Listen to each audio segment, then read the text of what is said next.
Comenzamos entonces, muy buena noche, espero que hayan tenido un buen descanso de feriado ayer y comenzamos de una vez con la sesión de hoy.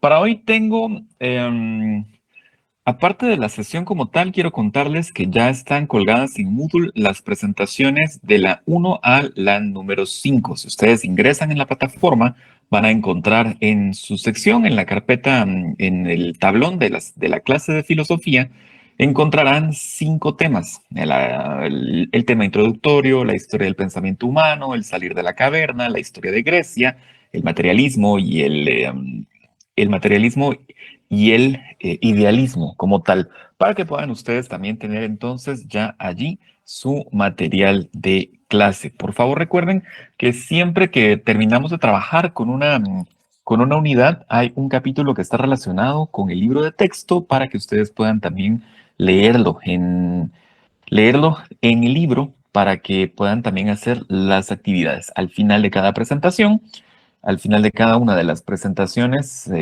está también el listado de respuestas de los ejercicios correspondientes al libro, para que por favor los tomen en cuenta y puedan allí cotejar. Siempre mi consejo es el siguiente: ustedes están en clase, reciben por acá la información.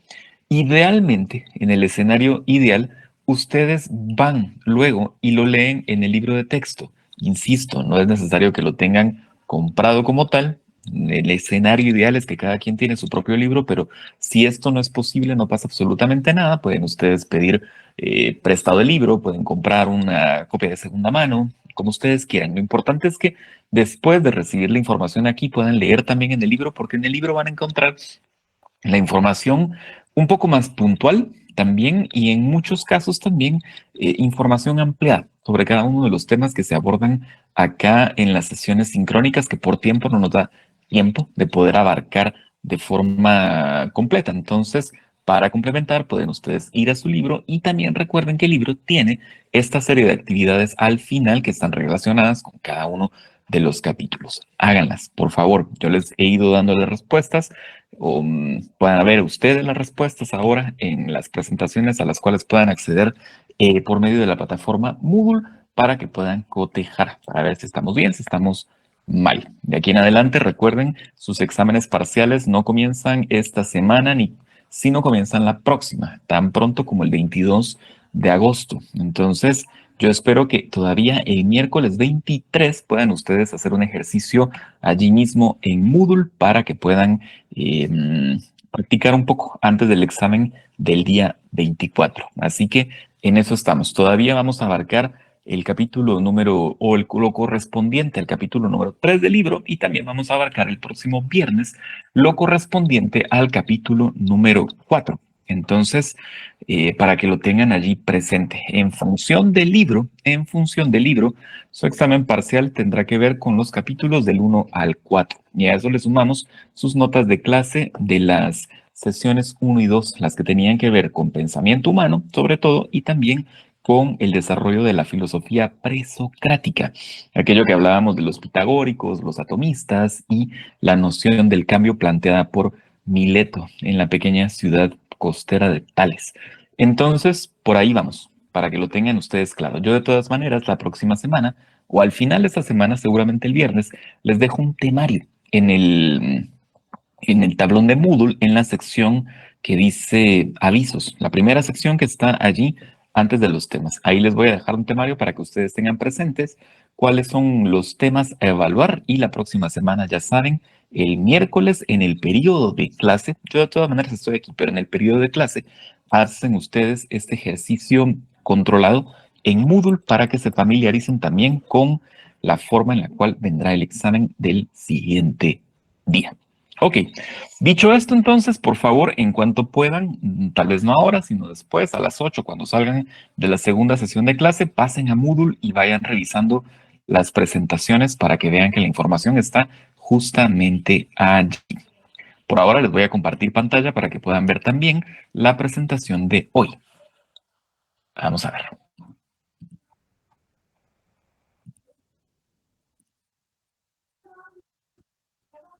Por acá irá apareciendo. Bien.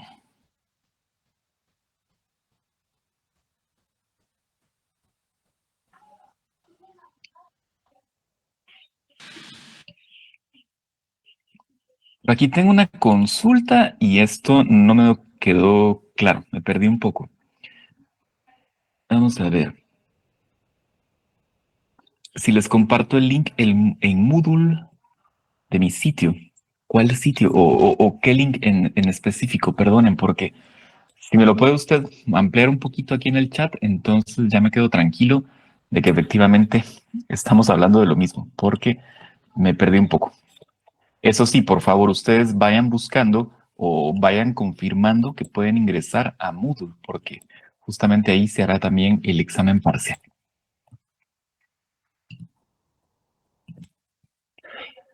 Muy bien, en lo que solventamos esta duda, yo lo que sí voy a hacer con el perdón de ustedes es voy a apagar esta luz porque me deja un poco ciego el reflejo de la lámpara.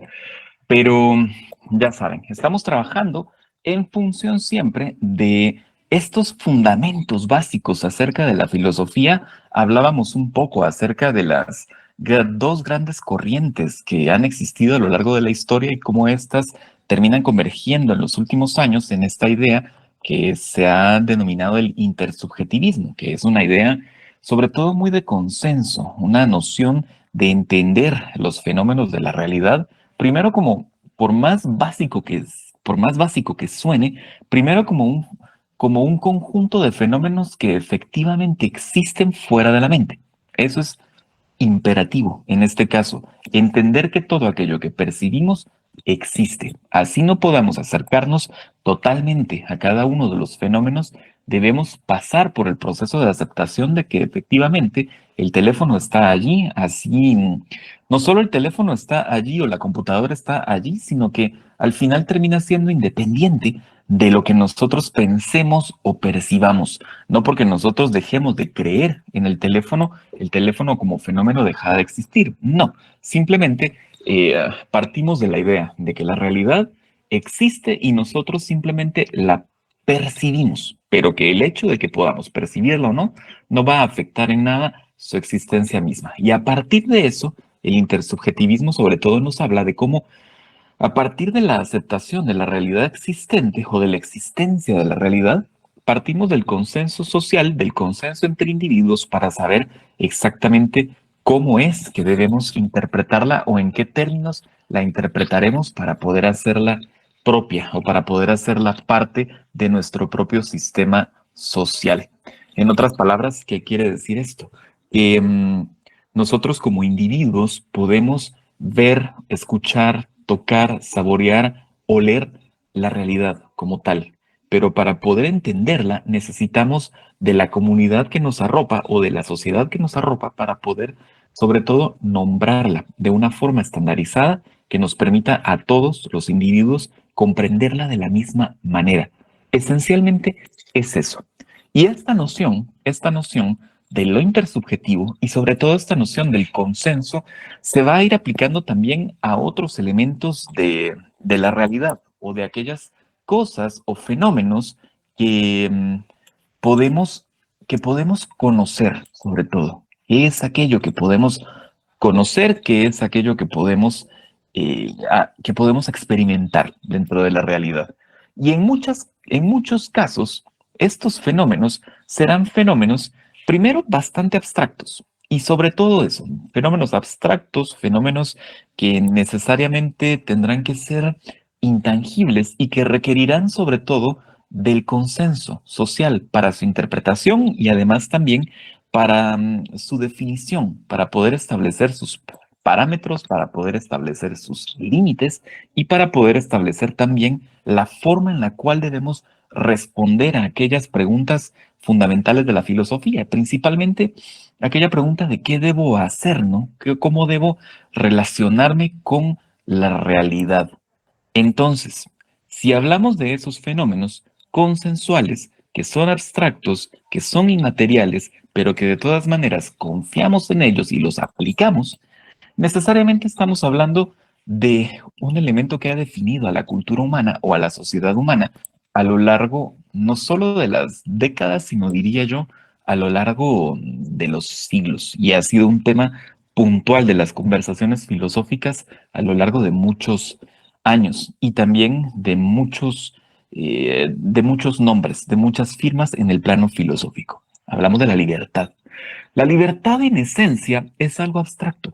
No podemos tocarla, no podemos sentirla, olerla, pero no obstante, allí está, existe como un fenómeno abstracto en el cual las sociedades creen, sobre todo eso, las sociedades creen de manera colectiva en la noción de la libertad. Y como les digo, la libertad ha sido tratada a lo largo de la historia por diferentes filósofos y diferentes mentes que se han dedicado a pensar acerca de este tema.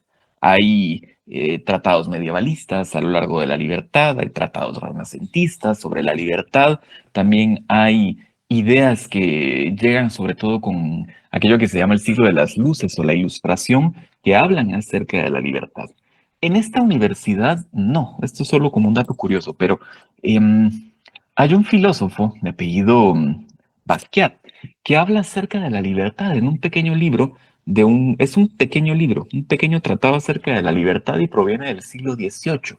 Y a lo largo sobre todo de la historia del siglo XX, esto se convierte en uno de los principales pilares del pensamiento que se conoce como el pensamiento liberal. Tiene su nombre, tiene relación entre la libertad y lo liberal, sí, pero la idea de la libertad como tal, desde el plano filosófico, ha servido, entre otras cosas, para montar todo un proceso ideológico que después va a tener diferentes rostros, pero principalmente un rostro económico a lo largo de los últimos años y de las últimas décadas. Es también la base del pensamiento o de la ideología de algunas universidades o algunos centros de pensamiento, no solo en Guatemala, sino también, por supuesto, en otras partes del mundo, principalmente en Estados Unidos, y esto también ha hecho una influencia grande en la manera en la que interactuamos política, social y económicamente en diversos espacios. Por allí hay quienes defienden, más allá de Basquiat, que es ya de unos 300 años, tiene unos 300 años, su forma de pensar, sus postulados ideológicos. También en el siglo XX hay otros que recuperan la idea de la libertad. Una de las principales pensadoras sobre la libertad es una escritora de no recuerdo qué país es, no recuerdo si era rusa como tal, yo creo que sí, pero no estoy seguro. Pero después se En RAN, sí, licenciado, exactamente. Gracias, es, Rodolfo. es En rusa, Rand, rusa. nacionalizada norteamericana. Exactamente. Luego ella después se nacionaliza estadounidense y defiende las ideas de la libertad enormemente. Y mucho del pensamiento liberal político y también económico en la sociedad estadounidense posterior dependerá del pensamiento de esta persona. Se los voy a dejar aquí en el chat. No les estoy diciendo que es bueno, en esencia, pero al menos sí es bueno conocerlo. Tiene dos grandes libros, La rebelión del Atlas y El manantial. No son buenos, licenciados, son muy buenos. No lo dudo, yo sí los leí. ¿Para qué se los niego? Sí los leí ambos, sobre todo porque yo trabajé en otra universidad acá en Guatemala donde tienen como gran base el pensamiento de Rand, entonces pues me tocó estudiar, pero es una forma de pensar acerca de este tema. Si nos vamos al otro punto, si nos vamos al otro extremo y lo vemos desde un punto de vista bastante bastante más desapasionado, por así decirlo, vamos a entender la libertad como algo sobre todo consensual. Veamos.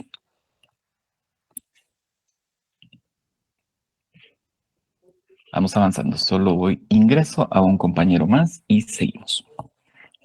Fíjense bien, la libertad está siempre siendo atacada por todos los frentes, sobre todo por los frentes que intentan siempre tomar control de un individuo sobre otro, o por parte de un individuo o un movimiento o una institución o una entidad sobre un grupo de individuos o sobre una persona en particular.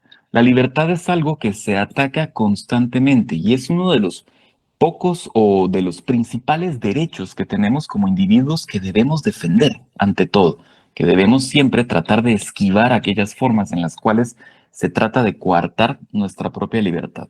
Vean, por ejemplo, esta noticia. Esta noticia no es necesariamente una noticia tan reciente, tiene ya un año, más o menos un año, o un poco más. Hay una empresa de este personaje, Elon Musk, que es ahora el dueño de lo que antes se conocía como Twitter, que ahora se conoce como X, y tiene también esta otra empresa importante que se llama SpaceX, ¿no? Que es la que promete que va a llevar humanos a Marte en menos de una década y ha estado haciendo pruebas también de viajes al espacio de forma privada en los últimos años. Pero dentro de todo su portafolio de empresas, Musk también tiene esta otra que es sumamente curiosa por lo peligrosa que termina siendo. Se llama Neuralink. Y él está decidido a que por medio de esta empresa, el ser humano pueda avanzar en este proceso del cual habíamos hablado ya en ocasiones anteriores, cuando hablábamos acerca de la transhumanidad, de esta capacidad de la mente humana de abandonar su cuerpo biológico para convertirse en una entidad sobre todo en una entidad mecánica, artificial. Entonces, esto es interesante porque es un primer paso. Lo que busca Musk con esta empresa es, primero, poder implantar chips en el cerebro. No chips como se nos decía durante la pandemia, que nos decían que en la vacuna contra la COVID iba a venir el chip 5G. No, esto es diferente y sobre todo es un poco bastante o es bastante más inquietante porque, por supuesto, esto sí es real. El chip del 5G en la vacuna no lo era, ese es un bulo, pero que hay una persona que tiene una empresa dedicada exclusivamente a poder hacer una simbiosis entre chips de computadoras y el cerebro humano, esto es real y sobre todo está pasando. Por supuesto, Musk nos dice, ¿no?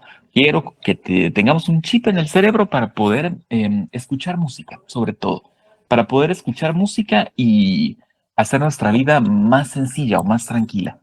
Ojo, que esto al final termina siendo un gran coartante de las libertades individuales, porque dentro de las libertades que tenemos, uno de los principales valores que nuestra libertad conlleva es el derecho a la privacidad. Y un chip implantado en nuestras cabezas rompería con esta idea, porque el siguiente paso, si bien el primero es escuchar música, algo interno de nuestra cabeza, el segundo paso de esta empresa es bastante claro, poder aumentar la capacidad cerebral y poder aumentar la memoria humana, que guardemos recuerdos ya no en el cerebro de la manera en la cual funciona la memoria, sino almacenándolos en una especie de disco duro, no externo, pero sí interno, pero un disco duro implantado artificialmente para guardar imágenes, sonidos, videos y todo aquello que consideremos importante. La pregunta del millón es si esto llega a hacerse realidad, que seguramente lo será. ¿Quién controla estos recuerdos o quién controla esta información o en poder de quién queda? Esto es del año pasado, sí, pero este año también llegó otra noticia interesante respecto de las inteligencias artificiales. Hace algunos meses, un grupo logró establecer que por medio de un proceso de inteligencia artificial, una máquina era capaz de leer lo que otra persona estaba pensando. Ojo, con esta información que es clave por lo inquietante también al futuro cercano. Una inteligencia artificial fue capaz de leer los pensamientos de alguien más. Y ustedes dirán, bueno, pues esto tiene que ver, sobre todo ha de ser muy importante en casos de espionaje, por ejemplo. Cuando estamos tratando de descubrir lo que otro grupo de personas piensa, podemos aplicar esto para poder entender sus pensamientos y qué es lo que nos están ocultando. Sí, pero sobre todo, lo inquietante de todo esto, más allá de los factores políticos y de seguridad y demás, son las implicaciones comerciales y para la vida diaria que esto pueda tener, ¿no? Imaginen ustedes que una empresa dedicada a la venta de datos, como todas las que ya existen, sea capaz de leer las mentes de los potenciales usuarios de un producto. y poder establecer a partir de ahí estrategias de campaña, estrategias de publicidad, estrategias de posicionamiento, eh, y así como pueden hacerlo, por supuesto, con un teléfono, también podrían hacerlo, sobre todo con candidatos políticos, con ideologías, por ejemplo, también. Entonces, se vuelve preocupante. El futuro para la libertad se ha vuelto preocupante. A partir también de cómo hemos nosotros mismos mm, permitido que entidades externas, gobiernos, empresas y otros interesados también puedan acceder a nuestros datos, a nuestra información y perdamos así libertad, sobre todo libertad en función de tomas de decisión como tal. Les pongo acá otra imagen, que seguramente más de alguno de ustedes les ha sucedido en alguna ocasión. Les cuento esto, ya lo hemos hablado, sobre todo lo hablamos en comunicación el semestre pasado, pero lo podemos retomar brevemente para poder terminar de ejemplificar. Por aquí lo decía alguien, si yo pienso en algo en tal red social, me lo muestra.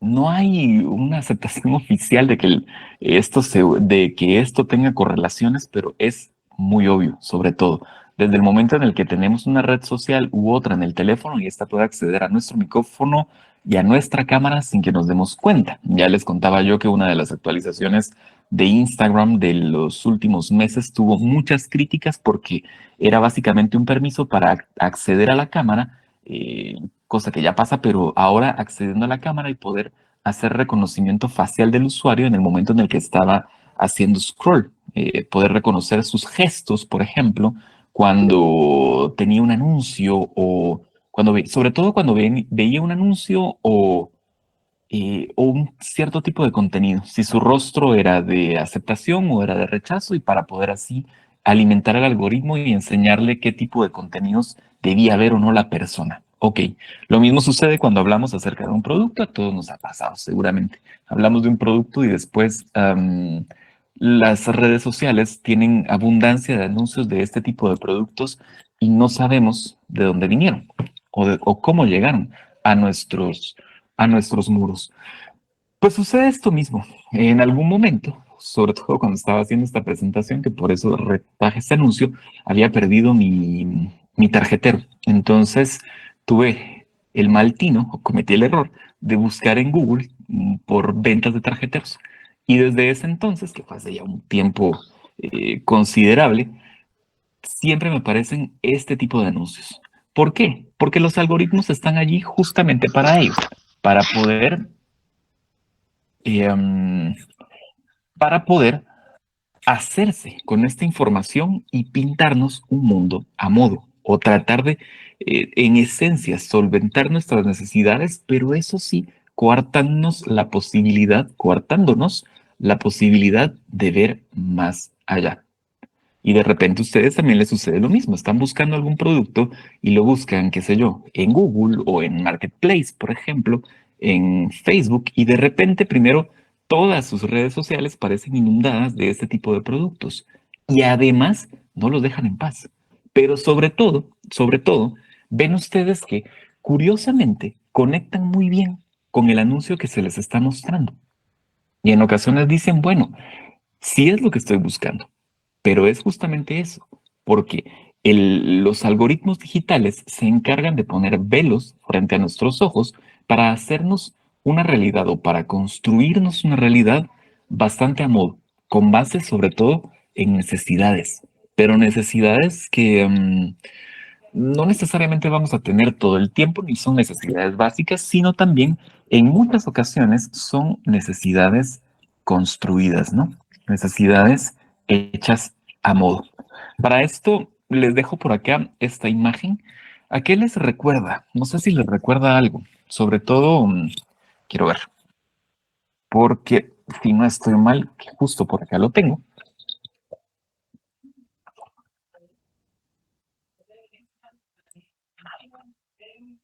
Sí, cuéntenme. em, ¿A qué les acuerda esta imagen? Un montón de cabecitas reducidas.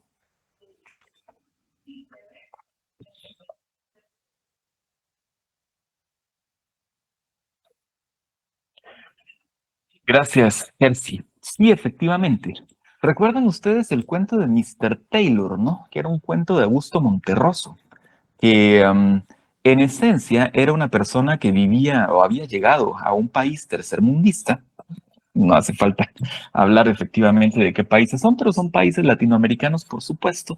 Y esta persona había visto que podía hacer negocio con esta práctica, una práctica de la reducción de cabezas por parte de las personas originarias de ese lugar. Y entonces arma toda una necesidad de, primero, de compradores en Estados Unidos, pero también de producción de cabezas en el mismo lugar en el que, en su mismo lugar de origen. ¿Y qué sucede al final? El mismo pueblo, ante la demanda voraz del el comprador externo, termina aniquilándose a sí mismo, reduciendo todas las cabezas del pueblo hasta que ya no quedó ninguna. Inclusive el mismo protagonista, Mr. Ralston, terminó también reducido, con su cabeza reducida y enviada a un comprador en el extranjero.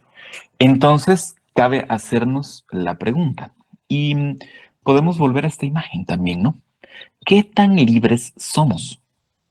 ¿Qué realmente significa ser libres en nuestro contexto? Siempre vuelvo al anuncio del pollo o al anuncio de las hamburguesas. Lo hicimos el semestre pasado, traigámoslo de vuelta, porque es justamente, filosóficamente, es esto lo que condensa. Decíamos en su momento, y si alguno se acuerda, por favor, manténgalo allí, porque tengo entendido también que varios de ustedes no estaban conmigo en ese momento, pero piénsenlo así. Si ya le damos datos a nuestro teléfono, como la ubicación, como aquellas cosas que nos gustan, como principalmente aquellas cosas que no nos gustan, que eso es sumamente importante y bastante subestimado en todos los contextos, pues entonces una empresa de datos sabe perfectamente qué queremos o qué posiblemente queremos. Y entonces volvemos y nos preguntamos, si una empresa de pollo le pregunta a una empresa de datos cuál es el público objetivo que pasa todos los días por un punto, digamos la salida de la Petapa donde está el Burger King, y esa empresa les dice, no, la mayoría de personas tienen 25 años, son mujeres, X o Y. Y es entonces esa empresa de pollo pone una valla en la entrada de la Petapa pensada justamente con el color correcto, con la tipografía correcta, con la imagen correcta y con un copy correcto, y ustedes son el grupo objetivo y pasan por esa valla, la ven, conecta emocionalmente de entrada con ustedes en todo sentido, porque fue un mensaje planificado para ustedes específicamente, y se les antoja comprar una pierna de pollo. La pregunta es, cuando van y compran esa pierna de pollo, ¿fue una decisión libre o no lo fue? Y al final me dirán ustedes, pero yo siempre decido, más o menos. La respuesta es ni tan sí ni tan no, porque el mensaje que se ha construido lleva todas las condicionantes contextuales para que ustedes no puedan rechazarlo. Desde el color, como les decía, hasta la tipografía, el tipo de mensaje.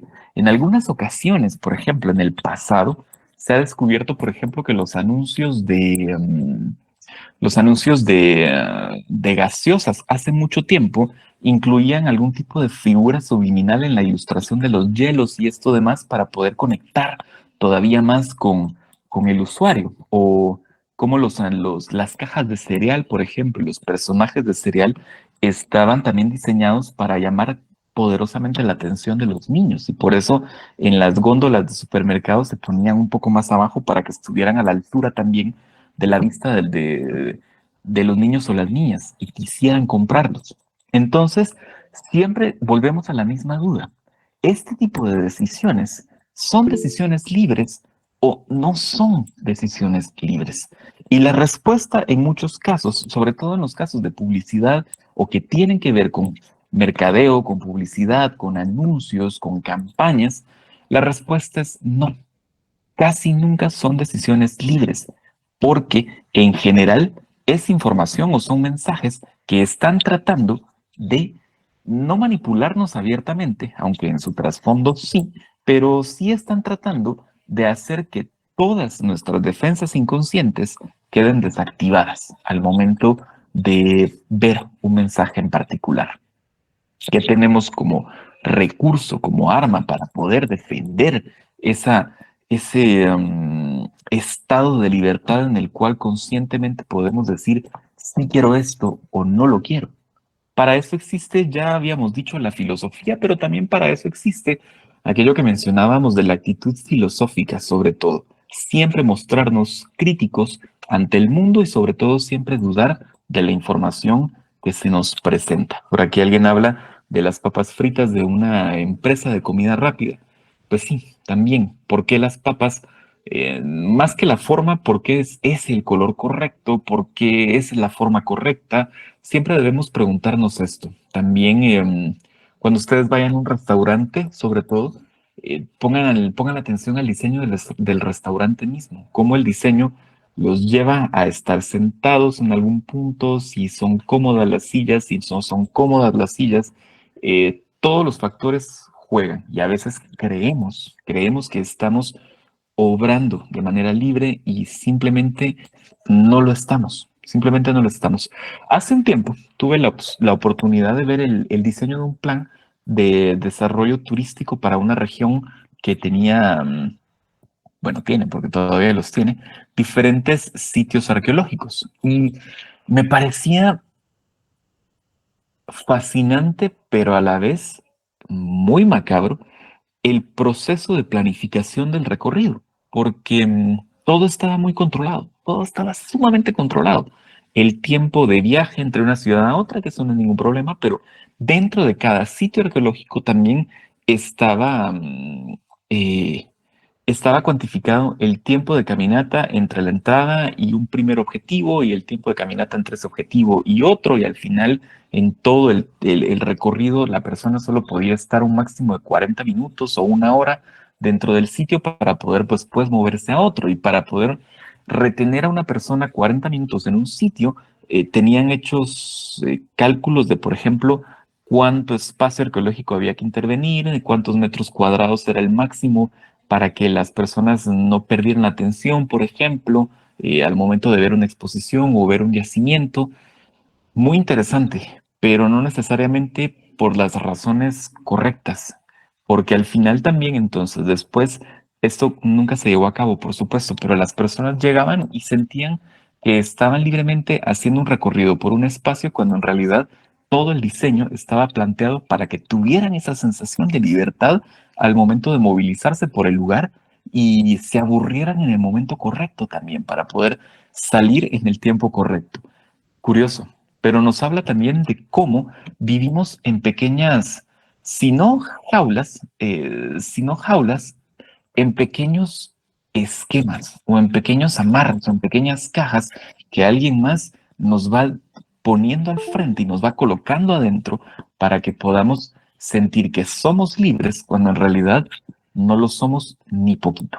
Ok, ahora bien, desde el punto de vista filosófico, la la principal noción alrededor de esto es que efectivamente de muchos otros animales en general, todavía la razón es aquello que nos permite distinguirnos de las otras especies, sobre todo así como podamos descubrir al final que especies como los delfines y otras tienen altos grados de conciencia, todavía la razón que nos ha permitido este nivel, sobre todo de artificialidad a nuestro alrededor, sigue haciéndonos distintos del resto de especies. Lo cierto es que la razón siempre se construye a partir de la noción del yo. Recuerden ustedes los tres grandes órdenes universales de los cuales hablábamos en las primeras clases, ¿no? Siempre. Y el primero, el esencial y el fundamental, era la construcción del yo para poder establecer la construcción del nosotros. Yo, ellos, nosotros, aquellos. Y es en esa diferencia, es en ese punto en medio en el que dividimos el yo del nosotros o el yo del tú y por ende el nosotros del ellos, donde va a radicar esto lo cual llamamos libertad. La libertad, entre otras cosas, nos permite la autodeterminación. Cuando somos libres, podemos definir verdaderamente quiénes somos. Y esto es un proceso muy a la usanza platónica también que implica la salida de la caverna o la salida del espacio en el que estamos. No podemos ser libremente quienes somos, no podemos saber libremente quiénes somos si siempre vivimos a merced de los esquemas que se nos han impuesto, de ese contexto artificial en el cual nos han eh, nos han dejado crecer o nos han dejado movilizarnos a lo largo de nuestra vida. El proceso de la libertad entendida como un fundamento filosófico o como un proceso filosófico implica también cuestionar todo aquello que creemos, todo aquello en lo que seguramente confiamos y también todo aquello que normalmente queremos, pero que no necesariamente representará quiénes somos. ¿Cuántas veces, al igual que en otras ocasiones, lo hemos puesto sobre la mesa? ¿Cuántas veces hemos dejado de ser quienes somos para poder aceptar el contexto que alguien más nos ha impuesto, por ejemplo? Y en muchos casos, ese contexto primario proviene de nuestra propia familia, de nuestras propias figuras de referencia. Pero en muchos más casos también, ese contexto o esa definición del quién soy también vendrá dada del mercado, de cómo el mercado nos define por medio de las opciones que nos presenta para poder establecer un proceso de autodeterminación o establecer un proceso propio de identidad. Entonces, como siempre, actitud filosófica ante esto también implica, sobre todo, el cuestionamiento de todo aquello que creemos saber o todo aquello que creemos válido, sobre todo. Entonces, la libertad filosófica nos va a permitir colocarnos como un pilar, sobre todo como un pilar, siempre con el yo al centro para poder establecer cuáles son mis propios límites, con qué me siento cómoda, con qué no me siento cómodo, qué creo saber, qué definitivamente no sé y principalmente con qué me están tratando de engañar. ¿Por qué? Porque hay un concepto que van ustedes a poder ampliar un poco más en su libro, pero es el concepto al que llamamos el imperativo categórico. La persona tiene un valor absoluto y nadie debería ser capaz o debería estar autorizado o debería poder instrumentalizar a los demás. ¿Qué significa eso? No puedo engañar a un grupo de personas y utilizarla por medio de su trabajo, por medio de sus emociones, por medio de sus esperanzas, por medio de sus miedos, para poder obtener un fin propio. Jamás, filosóficamente hablando, moralmente hablando, debemos instrumentalizar a una persona o a un grupo de personas. ¿Se cumple? No, nunca, casi nunca se cumple. Al contrario, en la actualidad vemos que muchos grupos de poder lo que hacen es justamente eso, instrumentalizar poblaciones completas o grupos completos para obtener sus propios fines. ¿Lo hace la economía? Sí lo hace. ¿Lo hace la política? Sí lo hace. Por aquí en los comentarios algunos de ustedes me hablan de la política como forma de coartar las libertades. Y sí, sí es cierto. Los fenómenos políticos en general lo que hacen es justamente eso, encontrar grupos de personas que sirven para poder funcionar para fines determinados, que en general el fin último es la consecución o el mantenimiento del poder, y los utilizan con ese fin, a base de engaños, o con base en engaños, con base en manipulación, con base en compra incluso directa de voluntades y son procesos que no deberían darse. Sobre todo son procesos que no deberían darse, pero así es el juego político también y es algo que debe, sobre todo que debe cambiar.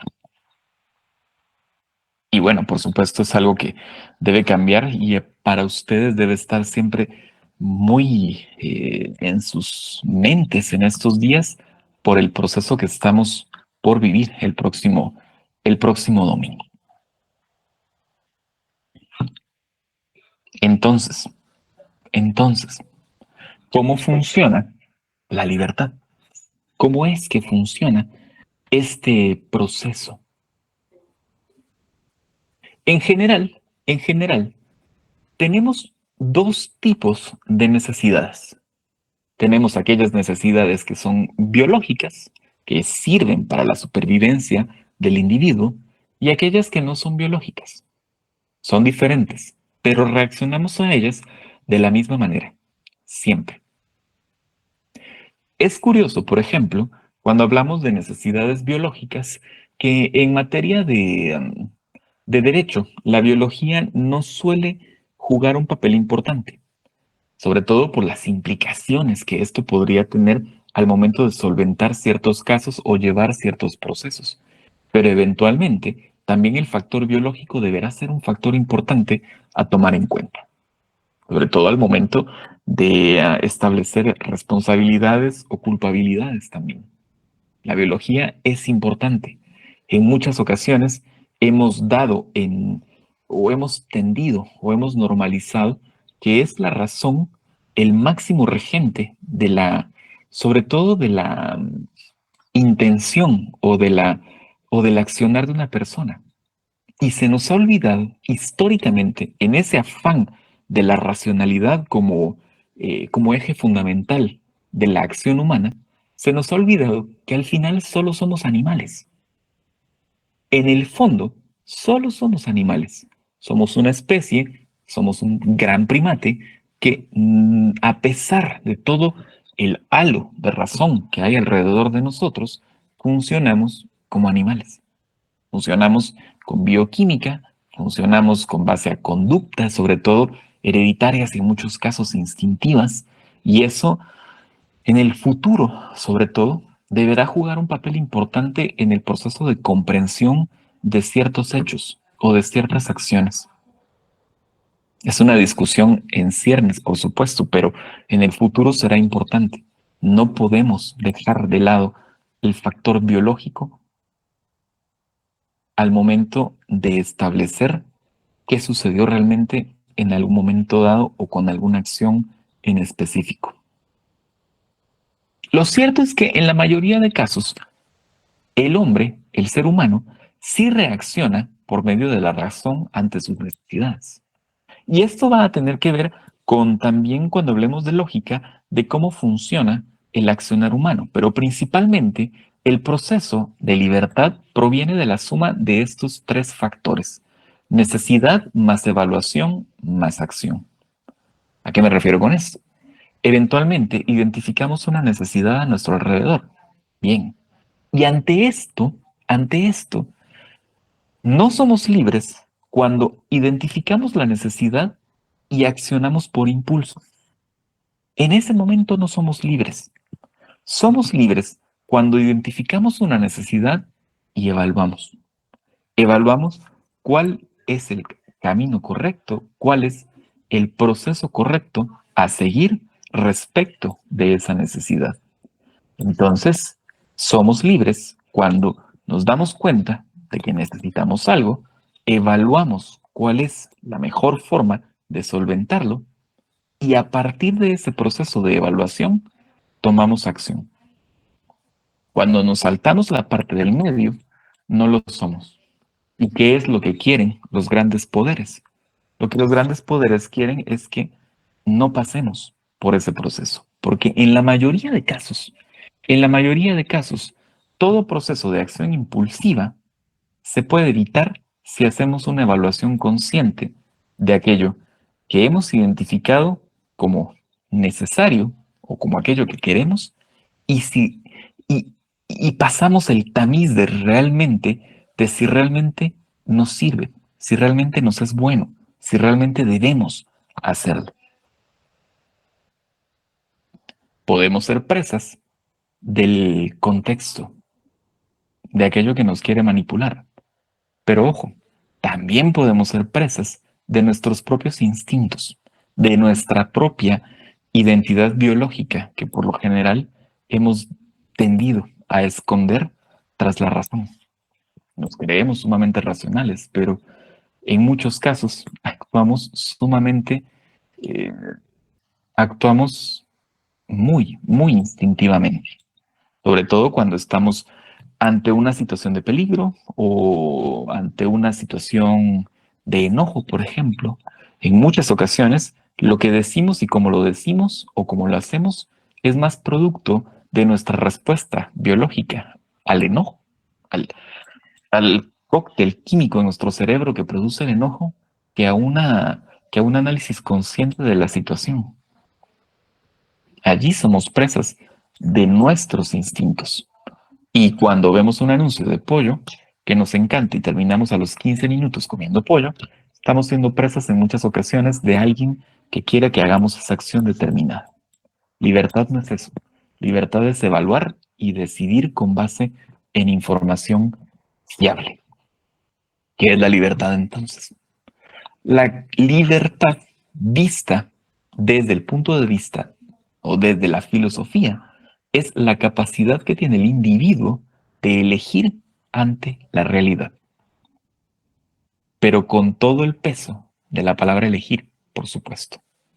No por impulso, no por manipulación, no por factores emocionales, sino decisiones o elecciones conscientes, racionales. El día que encontremos una necesidad, evaluemos todas las posibilidades y accionemos conforme a ese análisis, ese día somos libres. Y debería ser así en cada uno de los momentos primordiales de nuestra vida, como el domingo, por ejemplo. Pero de eso podemos hablar un poquito más el viernes. La pregunta es entonces, ¿soy libre ante el mundo? Y la respuesta, desgraciadamente, en muchas ocasiones va a ser no. No soy libre. Porque la publicidad no me quiere libre, porque la política no me quiere libre, con el perdón de ustedes, pero la religión no me quiere libre. La sociedad, el contexto cultural no me quiere libre. La verdadera rebeldía es esto, justamente. Poder entender en qué momentos me están conteniendo y saber decir no o saber decir sí o saber tomar acciones en pro de mi propio beneficio. Pero esto es importante. La libertad al final del día es parte de la dimensión social. Yo como individuo, recuérdenlo, la sociedad humana no está construida con base en individuos, está construida con base en consensos sociales. La libertad también es un consenso. La libertad es, en esencia, algo social. Por ende, como es social, pero efectivamente existe a nivel abstracto, podemos decir que la libertad, el concepto contemporáneo de libertad es un concepto intersubjetivo. Lo que buscamos es consensuar su aplicación y su definición. Entonces, ¿de dónde viene? Justamente viene de lo que les hablaba hace un momento, de la noción del yo, que nos hace un límite hasta donde llega la noción del tú. O, mejor dicho, cómo nosotros mismos establecemos el concepto, los límites y el alcance de nuestra propia libertad basándonos en la libertad del otro, basándonos en ese espacio de acción que tenemos como individuos, pero que juntos conforman el espacio de acción social. Y esto, principalmente, este espacio, este límite, esta frontera, es aquello a lo que vamos a llamar moral. Y la moral también es algo eh, abstracto, también es algo, también es algo intangible y también es algo de consenso. Y la moral, sobre todo, también tendrá límites. Y donde el límite moral se agota, cuando ya no es posible poder establecer un acuerdo tácito para poder convivir con otros individuos de mejor manera, es donde aparece la ley. Ok, pero de la moral hablamos entonces en la clase del próximo viernes. Muy bien, por aquí nos quedamos con la clase de hoy. Yo esta presentación se la subo en su momento a Moodle. Ya saben, ustedes pueden ir y buscar el capítulo número 3 del libro. Hagan las actividades. Yo por ahí les dejo también las respuestas para que las puedan cotejar. Nos vemos entonces el próximo viernes. Que estén ustedes muy bien. Hasta luego.